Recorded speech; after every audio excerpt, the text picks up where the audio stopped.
Rome.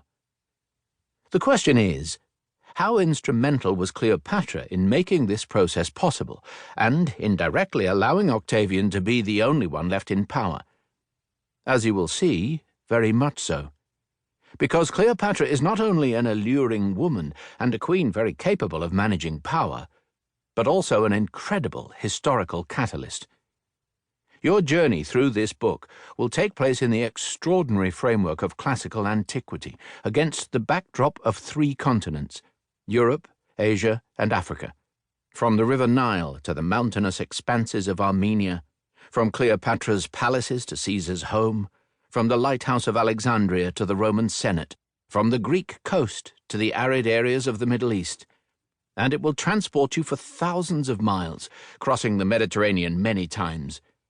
You will witness important naval clashes, cruel land battles, explore the splendid home of Cleopatra in Alexandria and those of the Roman authorities, all of this told in a narrative style devised specifically to make you feel as though you are right there, in the places and atmosphere of that time.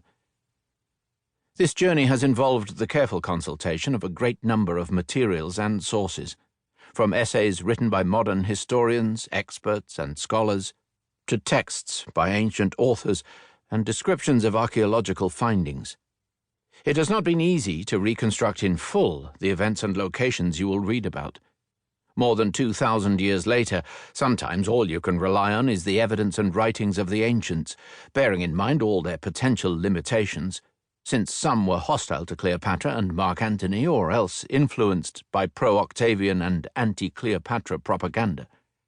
Moreover, in these writings, many episodes are incomplete, or fail to feature altogether. In addition, we can't be certain what the buildings visited or lived in by Cleopatra, Caesar, and Mark Antony looked like, because hardly any of them are still around. The tables, clothes, marbles, and palaces have disappeared, the legendary lighthouse has collapsed, and entire cities have vanished.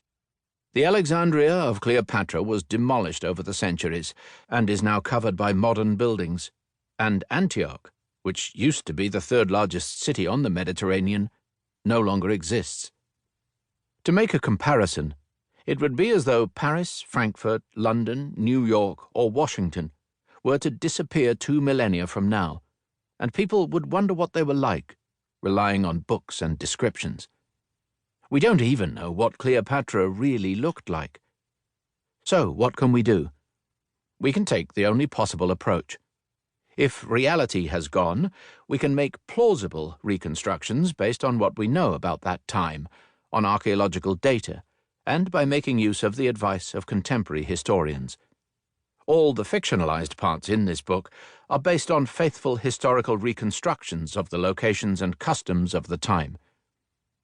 The narrative style helps to breathe life into actual, experienced history, which clings, often in shreds, to these precious ancient texts, provided everything in the storytelling is carried out with precision, or, in the absence of information, as plausibly as possible.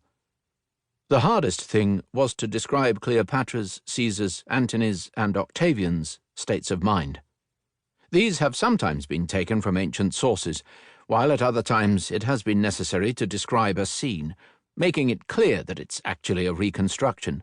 Plausible, of course, but nevertheless hypothetical. I don't believe there's any other way to stand beside the protagonists at the very moment when history is being made. There are many books on ancient history and precious, inexhaustible sources of information, data, and quotations, but these are often rather dry because they lack life. History is also a story. Is it possible to bring together historical information and storytelling?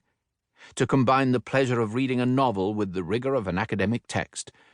I'd like to think so, and have tried to do something different with my book, to breathe life into history, and create a piece of work that provides information using a different way, in a style akin to, and certainly not intended to replace, the classic books on ancient history. I take full responsibility for any potential errors, but the opportunity to stand next to Cleopatra during the crucial moments of ancient history was not to be missed. Enjoy the book.